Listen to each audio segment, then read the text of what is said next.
Today, the United States, Mexico, and Canada launched a new chapter in our historic partnership with entry into force of the US-Mexico-Canada Agreement, USMCA for short.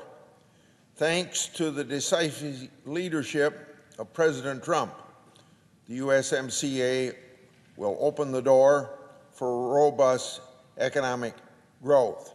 And at the same time as saying for his decisive leadership as president, this isn't an issue just now. This is something the president said in 2016, that the NAFTA was the worst trade agreement that we'd had, and he was going to get rid of it or revise it.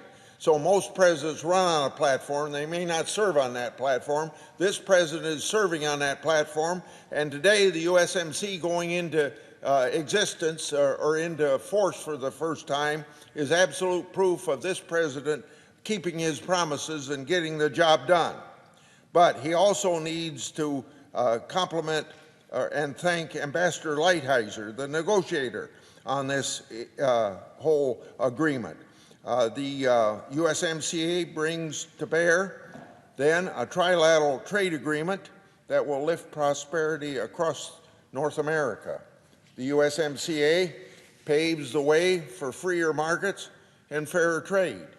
It replaces NAFTA and puts America in a better position to expand market access for U.S. workers, farmers, and businesses.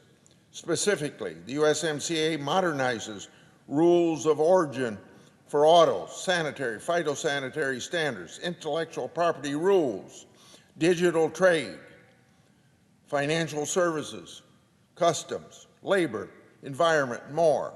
And some of these issues I just mentioned weren't even around 30 years ago when NAFTA was negotiated. So modernizing NAFTA into the 21st century was the right thing to do. As we enter into this agreement, the world is navigating uncertain times, as we know. The unprecedented public health crisis has turned the economy upside down. Now, more than ever, our farmers, businesses, and workers need and deserve certainty that they can count on to turn things around and accelerate economic recovery.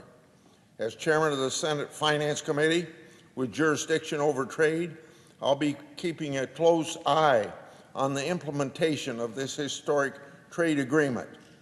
I want to ensure that any kinks that come up are ironed out with appropriate flexibility, taking into consideration unforeseen circumstances from the pandemic, such as automakers and others who were shut down or repurposed operations to produce medical equipment, and that's just one example.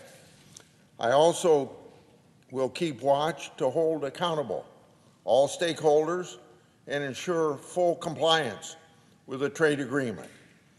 Now, more than ever, North America must work together to harvest the fruits of the USMCA.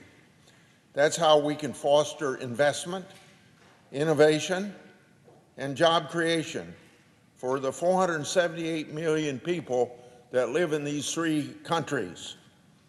The U.S. International Trade Commission estimated that the USMCA within 5 years would raise U.S. GDP by $68 billion, forecasting 176,000 new jobs in the United States.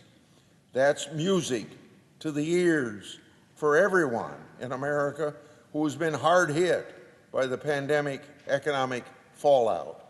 Farmers in my state have enjoyed one of the best planting seasons in decades. However, our livestock, poultry, and biofuel producers have faced catastrophic disruption to their operations since the virus swept across the country. Iowa is the nation's #1 producer of pork, eggs, and corn. Our economy depends on exports to grow and for our economy to flourish. American farmers depend on exports to pay their bills and earn a living. Farmers simply want to to grow and produce for the marketplace, not for government bailouts. Today's inauguration of the USMCA offers a bright ray of hope for North America to plow forward and to plant the seeds for a robust economic recovery. And with every trade issue that comes, it's always important to remember what President Kennedy said in his presidency about trade legislation and the benefits of it. If it benefits one country, it benefits the other. A rising tide lifts all boats. So that's the quote. A rising tide lifts all boats. I'm confident the USMCA will steer America's workers, farmers, and businesses to better days ahead.